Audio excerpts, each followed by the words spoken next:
it's an MTV slash revealing the new Xbox. There is a new Xbox. And there's so much going on with technology right now with iPods and Xboxes and all these games where you can play music and watch movies and watch MTV at the same time. It's music television. So that's where we come in. This is kind of a new thing for the Killers. We're very excited to be able to have such a prime spot on Music Channel, on MTV, which is the reason why we're doing this. And meet Frodo. And to meet, yeah. Which we know he's much more than that, but that was a spectacular. It was a big deal for us, The Lord of the Rings. So I liked him in The Good Son. Have you seen that movie Yeah. with Macaulay Culkin? We're writing new songs all the time. Ever since we were working on new stuff, even when this album was during its completion. We were working on stuff, so it's we're just excited to play them for people and really for people to hear them and record it. And it's going to be about a year before the album probably comes out, but. I think we're all grown as musicians and as songwriters a bit. I think we're just kind of explore that natural evolution. I don't think we're going to stick to any type of one formula. Just because we have keyboards in the band doesn't mean we're a keyboard band. I think that Hot Fuss gave us a nice enough platform. It's a record with enough variety, and the key is, I guess, just good songs. And that's what we're about, just writing great songs and keep, however we come across doing that is, the focus is just write a good song. It doesn't have to be the next Somebody Told Me, so that's what we're interested in. Yeah, it's wonderful.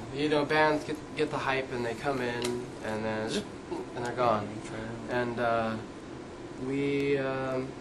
don't know how you want to look at it. It's building, like you said.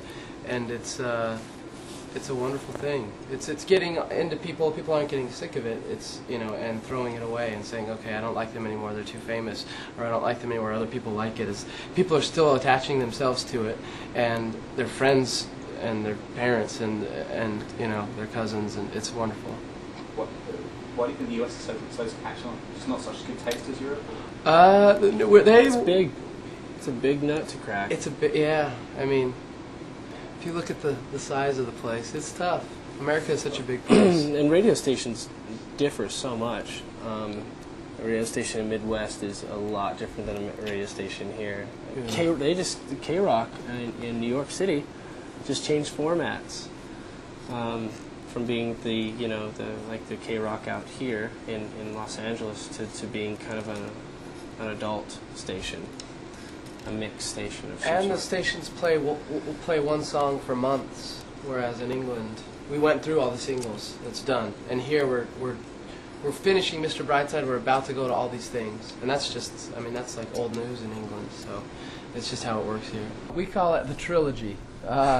It's Jenny Was a Friend of Mine, Midnight Show, and Leave the Bourbon on the Shelf. Leave the Bourbon on the Shelf is not on the album anywhere, and it's basically it's part one, and then Midnight Show is part two, and Jenny Was a Friend of Mine is a reflection of what happened in 1 and 2, I guess. And we would like to make, I guess it's like 25-minute short movie, long video, however you want to look at it, and release it on a DVD. At Sundance, I don't know, Cannes. Yeah. So we're speaking to directors and reading through little scripts and whatnot, and talking to different actors right now. Elijah might actually be all right. He might be a good part, though. Maybe we can use his eyes for something. He has those eyes. Yeah. So you guys are seriously looking at actors, and yeah, but older actors. I think we want to stay away from and it's not saying anything about young actors today. I just think the storyline was probably better suited with established older actors. It's not like we don't want it to be a kid movie, Want it to Anthony Hopkins. Yeah.